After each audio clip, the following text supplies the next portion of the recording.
Hello बच्चों, sky learning में आपका फिर से स्वागत है। आज हम करेंगे ग्रेविटेशन का अगला लेक्चर। तो इसमें हम करेंगे जेई 2025 के क्वेश्चंस। तो क्वेश्चन नंबर 12 है हमारा आज के वीडियो का, क्योंकि ये पीछे से लिंक्ड है। लेक्चर नंबर 8 है, लेक्चर नंबर 7 तक हम लोग 11 क्वेश्चन सॉल्व कर चुके हैं। ठीक है बच्चों, तो बोर्ड पे 2 क्वेश्चन लिखे हुए हैं, दोनों 2025 के हैं बच्चों। अच्छे क्वेश्चन है और कैविटी प्रॉब्लम के ऊपर बेस्ड है। कैविटी प्रॉब्लम का मतलब क्या होता है? अगर मान लो किसी स्फीयर में से हम लोग उसके अंदर से कोई स्फीयर निकाल लें, ठीक है, उसके अंदर से कुछ मास निकाल लें, एक कॉन्सेंट्रिक स्फीयर निकाल लें, तो इस तरह से उसके अंदर क्या बचेगा? कैविटी बचेगी। तो उस तरह की प्रॉब्लम सॉल्व करने के लिए हमारा आज का लेक्चर है। क्वेश्चन ले लिए मैंने डायरेक्टली, तो समझा दूंगा कॉन्सेप्ट कैसे होता है और इसके अंदर कैसे इसको सॉल्व करना है। ठीक है बच्चों, देखो तो सबसे पहले क्वेश्चन क्या है, हमारे पास एक सॉलिड स्फीयर है। एक सॉलिड स्फीयर है, इसका रेडियस कितना है r और मास कितना दिया हुआ है m। फिर कहते हैं कि ये एक पॉइंट मास है m, उसके ऊपर फोर्स लगा रहा है। मैं एक पॉइंट मास ले लेता हूं यहां पे m। अब इसका यहां से डिस्टेंस कितना हो गया बच्चों? r हो गया। क्लियर है? तो इसके ऊपर फोर्स कितना लगा रहा है ये कहता है कि ये फोर्स F लगा रहा है। तो फोर्स F एक्सर्ट कर रहा है ना, तो F कितना है? G M M divide by are का स्क्वायर। तो बच्चों ये कॉन्सेप्ट है हमारा सिंपल न्यूटन का लॉ, ग्रेविटेशनल लॉ। तो G M one M two by are का स्क्वायर। फिर ये कहता है कि अगर इसमें से m/7 पोर्शन कंसेंट्रिक रिमूव कर दें, तो m/7, इसको मैं दोबारा बना रहा हूं बच्चों, केस 2। तो स्फीयर लिया बच्चों, इसमें से m/7 पोर्शन, ये वाला पोर्शन, इसको निकाल दिया, बाहर निकल गया। तो अंदर क्या बच गया? ये मतलब इसके देखो ना, अगर इसमें से मैं कुछ एक स्फीयर में से एक स्फीयर निकाल लिया, समझ में आ गया, तो उसके मास पे फर्क पड़ेगा ना। अगर कोई चीज है हमारे पास, अब मान लो हम लोग मान लो कोई तरबूज खाते हैं आप, ठीक है, तरबूज में से आपने क्या करा, उसके अंदर से जो रेड रेड पोर्शन होता है, उसमें से जो अंदर का बढ़िया कोर पोर्शन होता है, वो तुमने ऐसे गोल करके बाहर निकाल लिया। ठीक है, तो उसके अंदर क्या बचेगा? वो ग्रीन पोर्शन, थोड़ा सा रेड पोर्शन, क्योंकि मेन जो खाने वाला बढ़िया पोर्शन है वो तो तुम निकाल चुके हो। तो आपने ऐसा ही इसके अंदर किया। समझ में आ गई ना मेरी बात? तो ये वाला पोर्शन m/7 आपने निकाल लिया। तो इसके सेंटर से यहां पे यही मास, पॉइंट मास रखा है। अब ये कहता है इस खोखले मतलब होलो, जो पूरा होलो नहीं, m/7 पोर्शन रिमूव्ड होलो, इसका ग्रेविटेशनल फोर्स कितना होगा? समझ में आ गया? पुराना मेरे को पता है F है, नया निकाल लूंगा, क्योंकि मास जितना मैंने निकाला है। तो कैसे करते हैं बच्चों? New force is equals to G M minus नया मास कितना है, m में से m/7 निकाल दो, m/7 into small m divide by r का स्क्वायर, डिस्टेंस r है। अब देखो बच्चों, बड़ा सिंपल है, कितना आएगा? m minus m/7, 6m/7। तो क्या बचेगा बच्चों हमारे पास? g m 7, एलसीएम ले लो इसका, 7 माइनस 1m, 6m, तो 6m डिवाइड बाई 7 r का स्क्वायर m। तो बच्चों ये हमारे पास न्यू फोर्स आ गया। अब ऑप्शन में क्या है? ऑप्शन में तो एफ करके आंसर है। तो हमारा ओल्ड को देखो, जी एम एम बटे आर का स्क्वायर।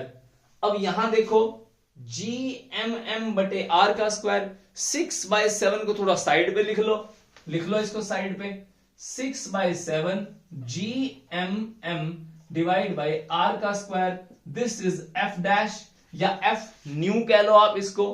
तो G M M by are का स्क्वायर क्या बन गया? छोटा, मतलब छोटा नहीं, पिछला, old, original, F dash is equal to 6/7 of F original. तो बच्चों ये क्या आ गया हमारे पास? नया फोर्स। तो कौन सा ऑप्शन है? बी। क्लियर हो गया? समझ में आ गया? तो नेक्स्ट क्वेश्चन है बच्चों हमारा क्या? नेक्स्ट क्वेश्चन, उसमें क्या है? उसमें सेम है बच्चों, स्टेटमेंट थोड़ी बड़ी दिखा दी, इसमें थोड़ा सा काटने का तरीका बदल दिया। ठीक है, इसमें भी यही है। ये कहता है कि हमारे पास एक मास है m स्फीयर का, रेडियस r है और एक स्मॉल कैप्ट 2r डिस्टेंस पे रखा गया है। जैसे जैसे ये बोल रहा है मैं इसको बनाता हूं, ठीक है। आप इसको नोट कर लो या इसका स्क्रीनशॉट ले लो, मैं साइड पे हो गया, ठीक है। चलें, चलो मिटवा रहा हूं बच्चों ऊपर वाला क्वेश्चन, ठीक है।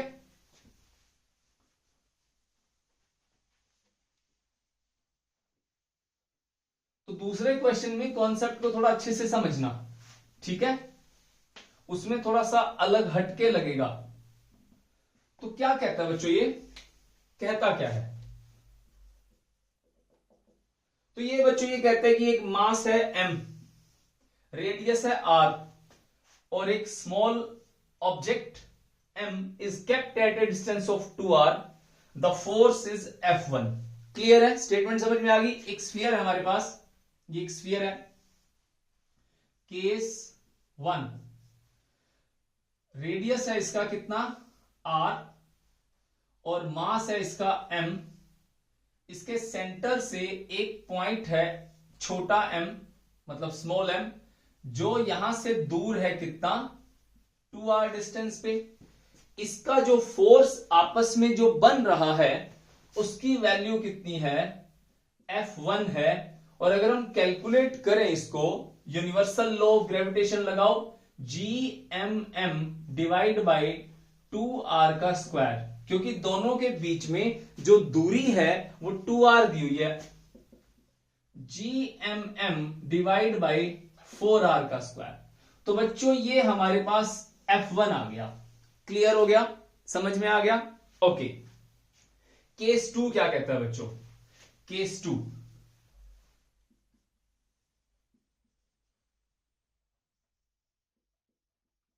केस 2 ये कहता है a small sphere of radius r/3 is cut out touching the circumference. Circumference, तो इसको दोबारा बनाते हैं बच्चों। यहां से एक r/3 का एक स्फीयर काट दिया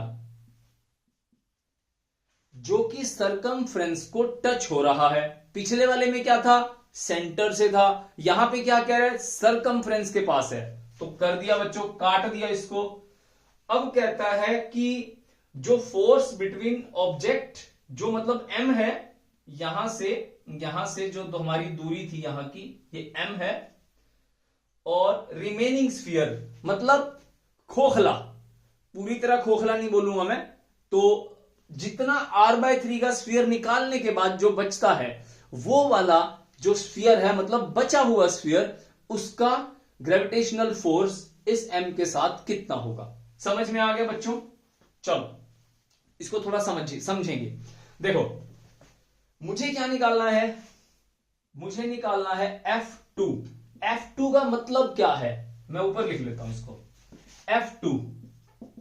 F2 क्या है? F2 है बच्चों कटा हुआ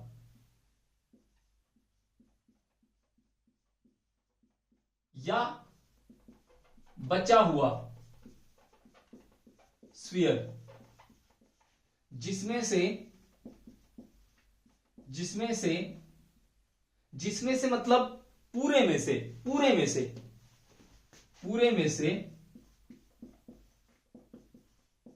r/3 स्फीयर निकाल दिया।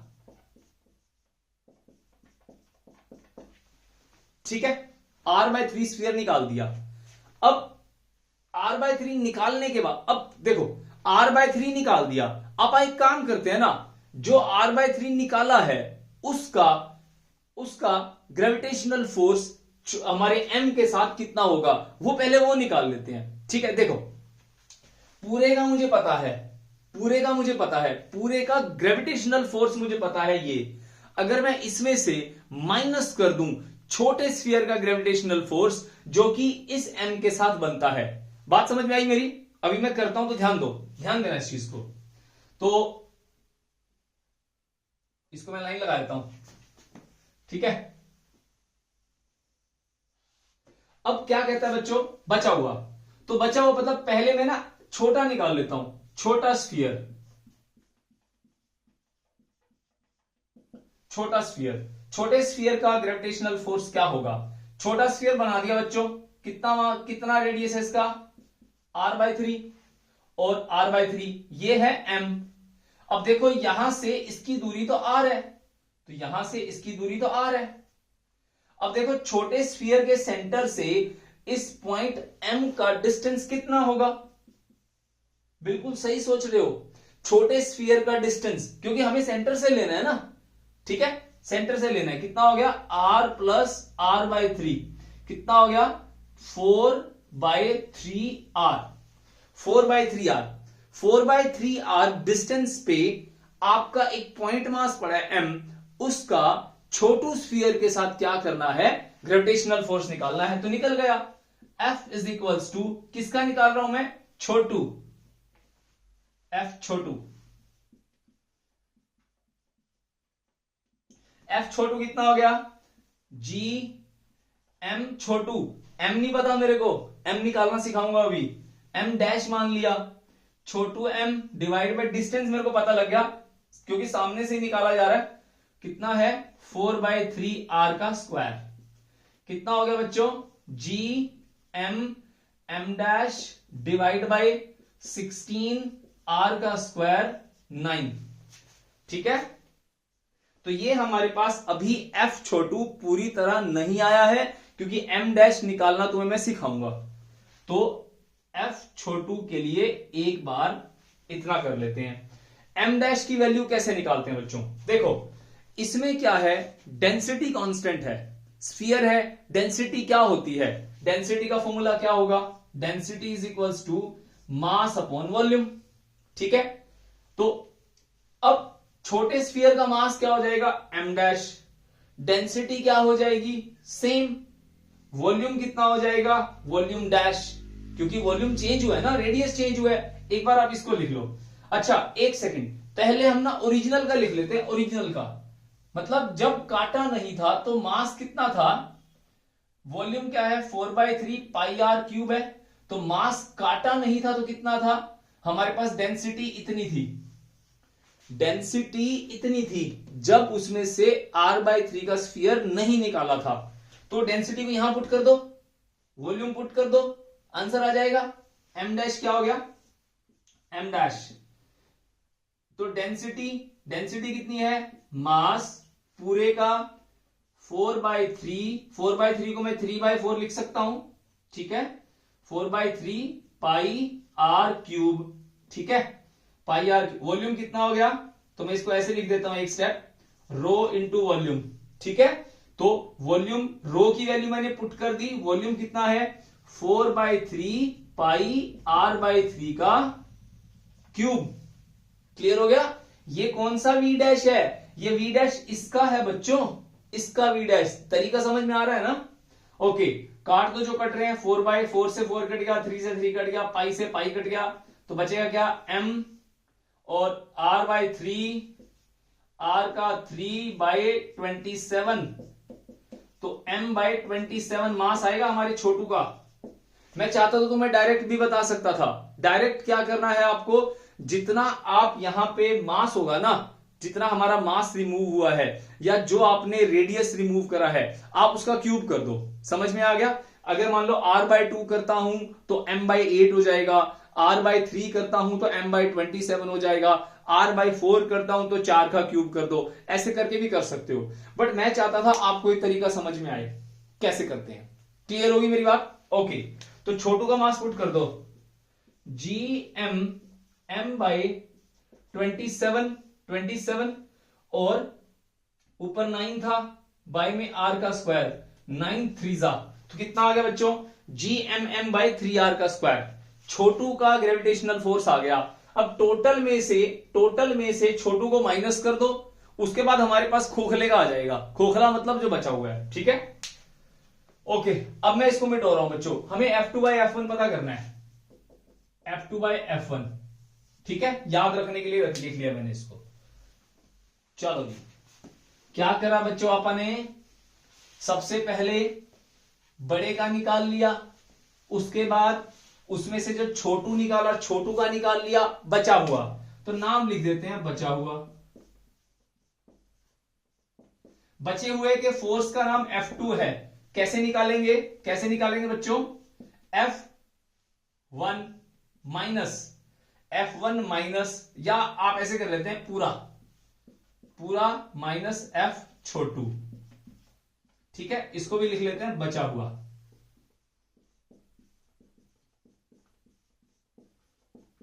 क्लियर हुआ? F पूरा कितना है? F पूरा ये रहा GMM डिवाइड बाय 4R का स्क्वायर माइनस छोटू भाई साहब का कितना है?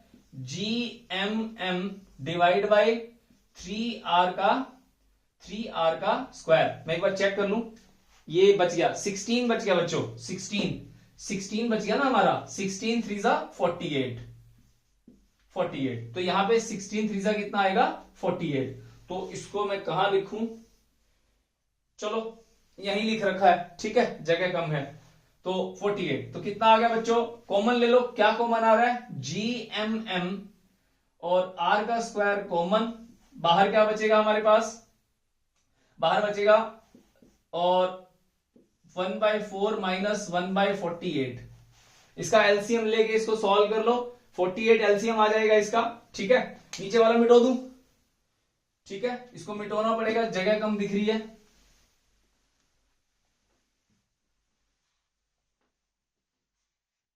तो कितना आ गया बच्चों ये? तो GMM डिवाइड बाय R का स्क्वायर, 48 एलसीएम आ गया बच्चों, 4 पे 12 माइनस 1, ठीक है, कितना बनेगा ये? 11/48 GMM डिवाइड बाय R का स्क्वायर। ये बच गया F बचा हुआ। बचे हुए का नाम क्या रखा था? F2, जो कि हमें क्वेश्चन में दिया गया है। अब क्या निकालना है? F2/F1, ठीक है। Okay, last step, F2/F1। F2 कितना है? यही है 11/48 GMM डिवाइड बाय R का स्क्वायर, और डिवाइड करूंगा F1 से। F1 कितना है? GMM 4R का स्क्वायर। GMM से GMM उड़ा दो, R स्क्वायर से R स्क्वायर कैंसिल हो गया, 4 से कटा ये 12, 11/12 F2/F1। ये हमारा आंसर आ गया बच्चों। क्लियर है? समझ में आ गया? क्लियर हो गया बच्चों? तो आई होप आपको समझ में आ गया वो करना कैसे है। तो 1 मिनट के लिए मैं इसकी ब्रीफिंग कर देता हूं।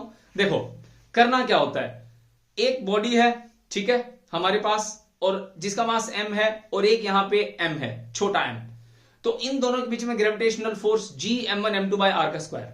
अब क्या कहता है कि बड़ी बॉडी जो हमारे पास स्फीयर है, इसमें चेंजेस कर दिए। चेंजेस कैसे कर दिए? कहते हैं कि इसमें से एक स्फीयर निकाल दिया, स्फीयर निकाल दिया। जो निकालने के बाद जो बचता है, उसका इसके साथ ग्रेविटेशनल फोर्स कितना होगा?